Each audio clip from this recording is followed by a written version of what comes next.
আসসালামু আলাইকুম।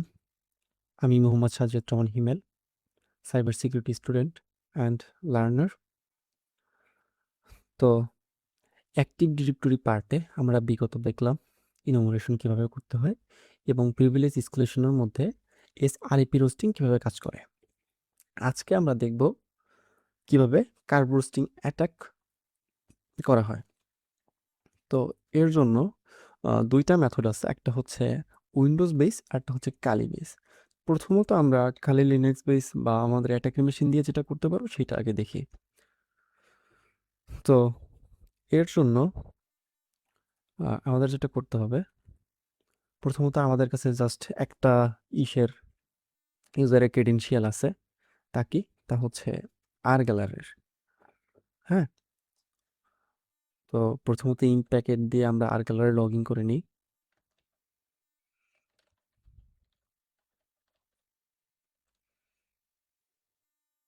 PSX এর মাধ্যমে।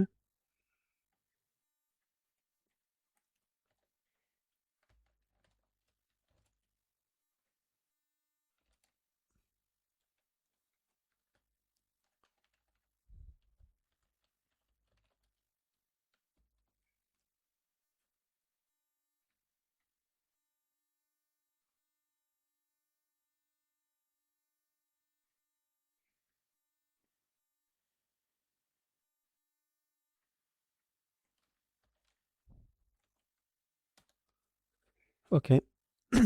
এখন আমাদের এইখানে লগ ইন করার আসলে কারণটা কি? এখানে লগ ইন করার কারণ হচ্ছে আমাদের DCIP অর্থাৎ ডোমেইন কন্ট্রোলারের যে আইপি আছে সেটা লাগবে। এখন সেটা কি? আমরা কেমনে জানবো? সেটা জানার জন্য একটা কমান্ড আছে। তার জন্য আমাদেরকে প্রথমতই করতে হবে powerview.pson রান করতে হবে। তো যাই আমরা টুলের মধ্যে, ইউজার্স,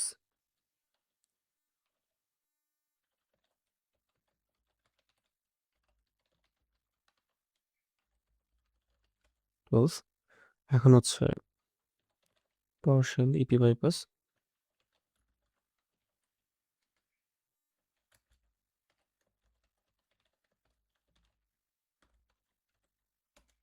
আচ্ছা, এইবার যা করতে হবে তা হচ্ছে গেট নেট ডোমেইন কন্ট্রোলার।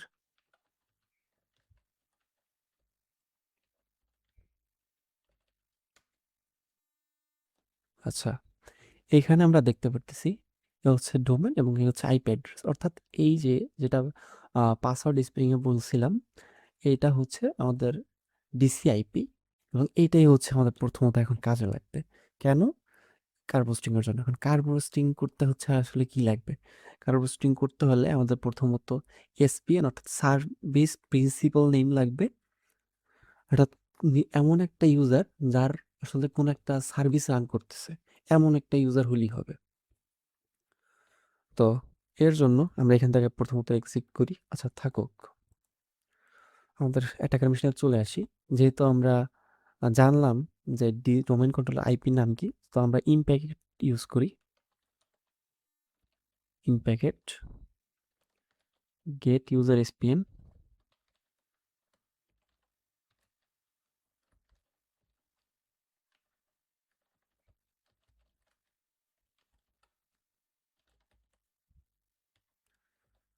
আমাদের কাছে আছে আরগেলারের পাসওয়ার্ড।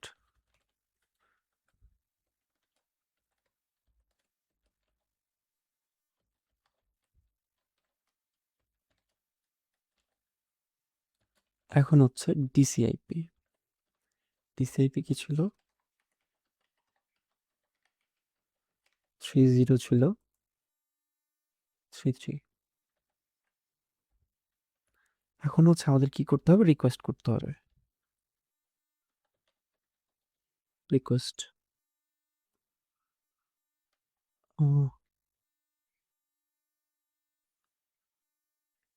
এস হবে, ইউজার এসপিএনস। আচ্ছা, এইবার কিন্তু আমরা কি পাইলাম? আমরা এখানে দেখতে পারতেছি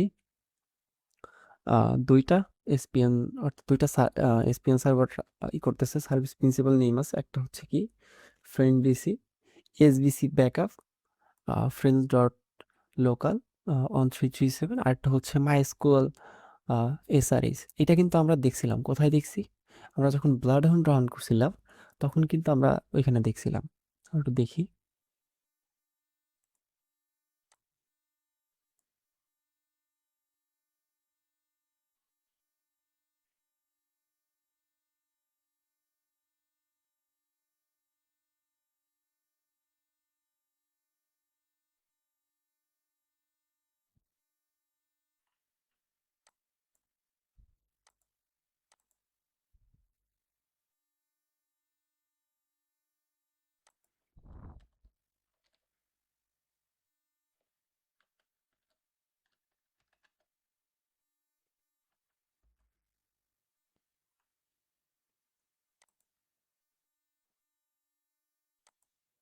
আচ্ছা এই যে লিস্ট অল কার্বোস্ট্রিম অ্যাকাউন্ট এখানে কিন্তু আমরা দেখতেছি যে তিনটা আছে আর এখানে যেটা আছে কেআরবিটিজিটি এটা হচ্ছে ডিফল্ট ভাবে থাকে তো মেইন যে দুইটা কে টেস্ট এসবিসি ব্যাকআপ এই দুইটা জিনিসই কিন্তু আমরা দেখতে পারতেছি এখন যদি কে টেস্টে ক্লিক করি কে টেস্টের হচ্ছে এসপিএন যদি আমরা চেক করার ট্রাই করি যে এসপিএন একটা সার্ভিস প্রিন্সিপাল নেই কিন্তু এই যে আছে ঠিকই মাইস্কল এসআরইস ফ্রেন্ডস ডট লোকাল হ্যাঁ আর এটার জন্য এসবিসি ব্যাকআপের জন্য কি আছে এসবিসি ব্যাকআপের জন্য আছে এই যে এই সেম জিনিসটা যে SBC backup friends dot local 1337 এই জিনিসটাই কিন্তু আমরা এখানে দেখতে পারতেছি সেম জিনিস তো এখন আমাদের কি করতে হবে যেহেতু আমরা হচ্ছে রিকোয়েস্টটাকে ক্যাপচার করলাম এই যে হ্যাশটা আমরা পাইছি রিকোয়েস্টের মাধ্যমে এই হ্যাশটাকে আমরা হচ্ছে একটা ফাইলের মধ্যে রাখবো সেটা কি ন্যানো এইচএস ডট টিএক্সটি নামে এটা করলাম এখন যেহেতু একটা হ্যাশ পেলাম হ্যাশটাকে হচ্ছে আমাদের ক্র্যাক করতে হবে ক্র্যাক করবো কিভাবে আর আগের মতো জন দিয়েই করলাম John HS dot TXT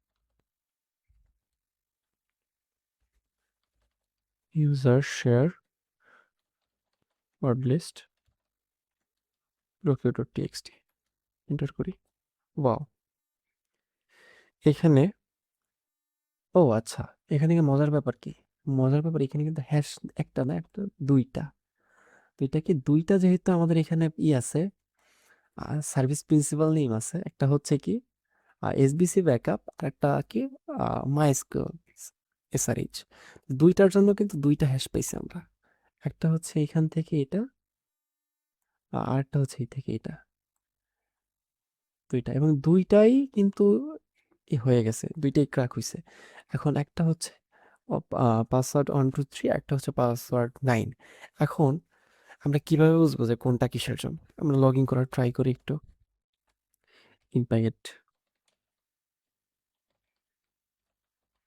পিএসএক্স use করে তো যেহেতু আমি পূর্বেই ট্রাই করছিলাম রয়ে গেছে তো আমরা দেখতে পারতেছি এসবিসি ব্যাকআপের জন্য পাসওয়ার্ড ছিল পাসওয়ার্ড 9 তার মানে মাইস্কুয়েল এসআরএইচ এর জন্য যে পাসওয়ার্ড সেটা হচ্ছে পাসওয়ার্ড 123 হ্যাঁ তো আমরা লগ ইন করার ট্রাই করি এক্ষেত্রে আইপি হবে ডোমেইন কন্ট্রোলারের আইপি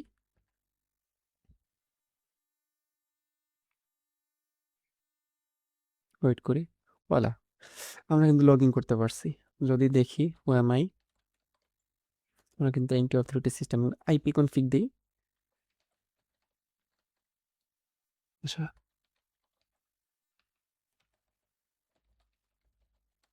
আচ্ছা আমরা কিন্তু ডোমেইন কন্ট্রোল আইপি চলে আসছে এখন যদি সিডি ইউজার্সের মধ্যে যাই এবং এলএস করি আমরা কিন্তু দেখতে পারতেছি আমরা কি এসবিসি ব্যাকআপ দিয়ে লগ ইন করছি এবং হচ্ছে আমরা কিন্তু সিভিংস দেখতে পারতেছি সিভিং আর একটা ইউজার এবং অ্যাডমিনিস্ট্রেটর আছে তো এই হচ্ছে কার্বোস্টিং কিভাবে করে এটা হচ্ছে কালি বেস এখন যদি আমরা সেম জিনিসটা আবার উইন্ডোজ বেস করতে চাই জাস্ট এখান থেকে এক্সিট করে বের হয়ে যাই বা ক্লিয়ার করলাম এখন আমরা দেখব এই পুরো সিস্টেমটা কালি বেস না করে যদি আমরা হচ্ছে উইন্ডোজ বেস করতে চাই সেক্ষেত্রে আমরা কিভাবে কি করতে পারি তো এর জন্য প্রথমে আমাদের যেটা করতে হবে তো ইপি বাইপাস করে ফেলছি এখন হচ্ছে এখান থেকে আমরা করতে পারি গেট নেট ইউজার স্পিন।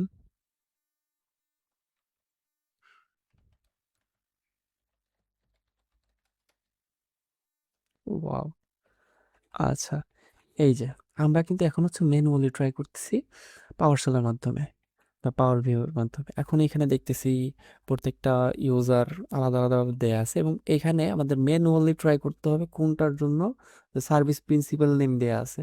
এই যে আগের যেটা এক্ষেত্রে কিন্তু ওই যে সার্ভিস প্রিন্সিপাল নেম দেয়া নাই, হ্যাঁ, কেডি অ্যাডমিন ওইটা দেয়া আছে। তো এইখানে যদি আমরা লক্ষ্য করি যে ডোমেইন সহকারে সার্ভিস প্রিন্সিপাল নেম দেয়া আছে, এটা হচ্ছে কিসের জন্য? এসবিসি ব্যাকআপের জন্য। এই যে এসবিসি ব্যাকআপের জন্য। আবার সেই পরবর্তী যদি কে টেস্টের জন্য দেখতে চাই, ও কোথায়, এই যে সার্ভিস প্রিন্সিপাল নেম ডোমেইনের সাথে দেয়া আছে, তার মানে এইখান থেকে আমরা আবারও বুঝতে পারতেছি যে এই কে টেস্ট এবং এসবিসি ব্যাকআপের জন্য আমাদের সার্ভিস প্রিন্সিপাল নেম রানিং আছে। এখন আমাদের কি করতে হবে? এখন আমাদের একটা কমান্ড লোড করতে হবে টিজিটি রিকোয়েস্টের জন্য, মানে রিকোয়েস্ট কার্ব্রোস টিকিট টিজিএস, অর্থাৎ কি বলে ওটারে, টিকিট গ্রান্ট, কিছু নেই, টিকিট গ্রান্টিং সার্ভিস, হ্যাঁ, টিকিট গ্রান্টিং সার্ভিসের জন্য আমাদের একটা কমান্ড লোড করতে হবে। এটা যেহেতু কোনো ইরর আসে না, তার মানে হচ্ছে এটা সাকসেসফুলি রান করছে। এবং এরপরে আমাদের এই কমান্ড রান করতে হবে এবং এইটার জায়গায় যে এসপিএন আছে, এসপিএন এর জায়গায় আমরা কোন প্রিন্সিপাল অ্যাড করব। যেহেতু সার্ভিস এসবিসি ব্যাকআপের জন্য আমরা ট্রাই করি, এসবিসি ব্যাকআপ থেকে আমরা অলরেডি লগ ইন করছি।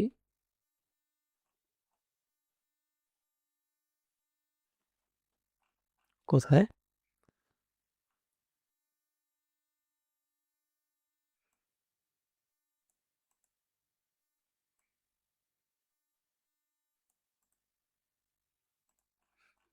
আচ্ছা, এলাম, এন্টার করি।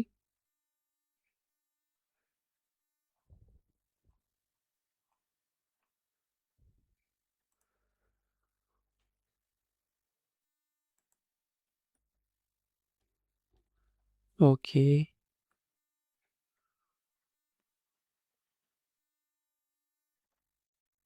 আচ্ছা, পরবর্তী আরেকটা যেটা টিকিট আছে ওইটার থেকে ট্রাই করি আমরা। আরেকটা সার্ভিস প্রিন্সিপাল নেম যেটা আছে কে টেস্টের জন্য, সেটা হচ্ছে এটা।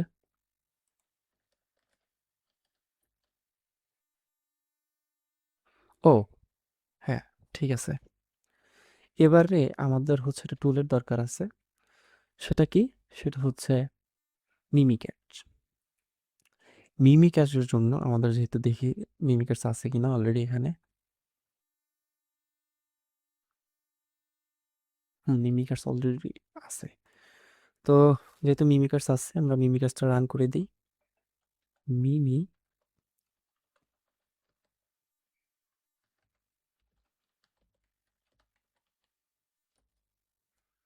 লোড করে দিই। এখন আমাদের, হ্যাঁ, ঠিক আছে।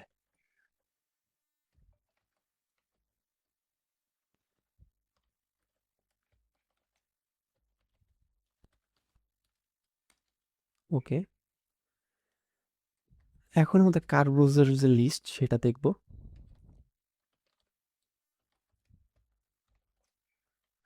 দুইটা মেথডই দেখাইতেছে যাতে হচ্ছে কোনো রকমের সমস্যা পরবর্তী কারণ না থাকে, কনফিউশন না থাকে। এক্সপোর্ট, এই যে এখন এখানে কি হইতাছে, এখানে প্রত্যেকটা ফাইল কিন্তু একটা জায়গায় সেভ হচ্ছে। কোথায় সেভ হচ্ছে? এখন হচ্ছে কোথায় সেভ হয়েছে সেটা আমাদের দেখতে হবে। এলএস করে দেখি। আচ্ছা, এখান থেকে এক্সিট করতে হবে প্রথমত। এলএস, এইখানে হয়েছে। এখন এর মধ্যে থেকে আমাদেরকে বাইসা নিতে হবে আমাদের যে সার্ভিস প্রিন্সিপাল নেম যেটা ছিল সেটা কোনটা। যদি দেখি, এই যে মাইস্কুলের জন্য কিন্তু এটা ছিল, এইটা। এবং এসবিসি ব্যাকআপ কোথায়? এসবিসি ব্যাকআপ হচ্ছে এইটা। আমাদের বাকি যে ফাইলগুলো সেগুলো নিয়ে কোনো মাথা ব্যথা নেই। আমাদের লাগবে হচ্ছে মাইস্কুল কিউবি ফাইল এবং এসবিসি ব্যাকআপের কিউরি ফাইল। এখন যেহেতু এত বড় ফাইল, এখন কি করতে হবে? এই যে ফাইল দুইটা, এই দুইটা হচ্ছে আমাদের অ্যাটাকার মেশিনে নিয়ে আসতে হবে। অ্যাটাকার মেশিনে নিয়ে আসার জন্য আমরা কি করতে পারি? কপি করতে পারি। আচ্ছা, হেল্প কি বলছে? এলগেট। আচ্ছা, আমরা cmd.exe করে দেখতে পারি। এক্ষেত্রে একটা কমান্ড আছে /x, এখানে একটা শর্ট নেম আছে। এই কমান্ডের মাধ্যমে পুরো বড় একটা ফাইলের ছোট একটা শর্ট নেম দেয়। ছোটটা যেমন আমরা যদি এসবিসি ব্যাকআপের জন্য নেই, সেক্ষেত্রে আমরা এইটা যদি হচ্ছে আমরা গেট করি, আমরা কিন্তু হচ্ছে এসবিসি ব্যাকআপে যাইতে পারবো। আবারও যদি হেল্প করি, যে হেলগেট নেই, তো কি হবে? স্পেস হবে।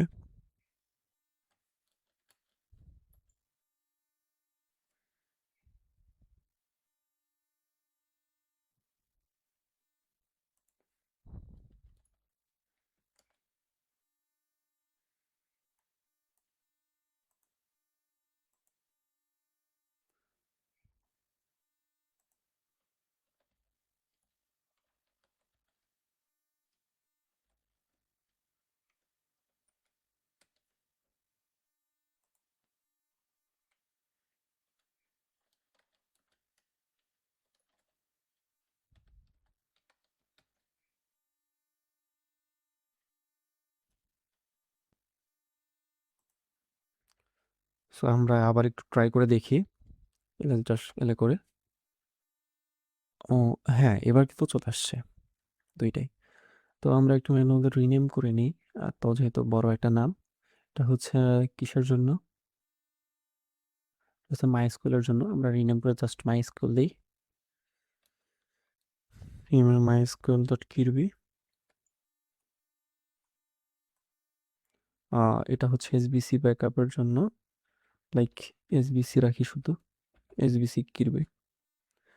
এখন আমাদের যে কমান্ড রান করতে হবে সেটা হচ্ছে কিরবি টু জন। সেটা কি? মানে কিরবি যে হ্যাশটা আছে, হ্যাঁ, এটাকে হচ্ছে আমরা জন দা রিপারে ক্র্যাক করার জন্য ওই ফরম্যাটে নিয়ে আসবো। কিরবি টু জন, তারপর হচ্ছে কোন ফাইলটা? SBC dot Kirby. এখন হচ্ছে কোন কি নামে আনবো?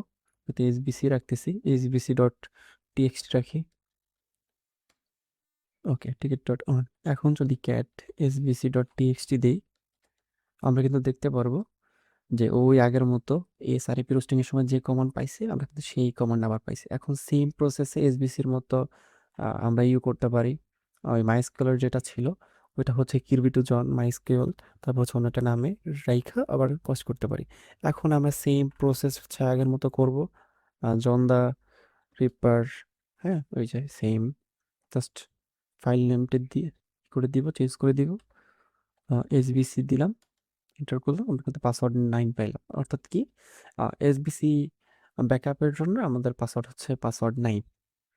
হুম, তো এই ছিল আসলে টোটাল কিভাবে কার্বোস্টেবল অ্যাকাউন্ট খুঁজে বের করতে হয়। কিভাবে প্রথমত দেখতে হবে ওই ইউজার জন্য কোনো নির্দিষ্ট এসপিএন অর্থাৎ সার্ভিস প্রিন্সিপাল নেম আছে কিনা। যদি থাকে সেক্ষেত্রে হচ্ছে আমরা কার্বোস্টিং করতে পারি।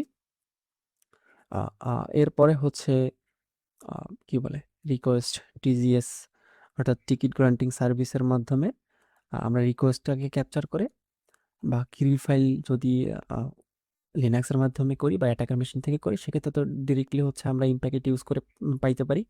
আর যদি ম্যানুয়ালি হচ্ছে মিনি ক্যাটস ইউজ করে পাওয়ারশেলের মাধ্যমে করি, সেক্ষেত্রে হচ্ছে কিরবি রিকোয়েস্ট পাবো প্রথমে কিরবি ফাইল, এবং সেটাকে হচ্ছে কিরবি টু জন ফরম্যাটে নিয়ে আসা হ্যাশটাকে ডিকোড করতে হবে, ক্র্যাক করতে হবে। তো এই ছিল আসলে পুরো প্রসেসটা যতটা সহজভাবে করা যায়। আর এবং দুইটা মেথড ছিল, দুইটাই দেখাইছি। আশা করি সকলে বুঝতে পারছেন, কোনো রকমের কনফিউশন নেই। তো ধন্যবাদ সবাইকে। আসসালামু আলাইকুম।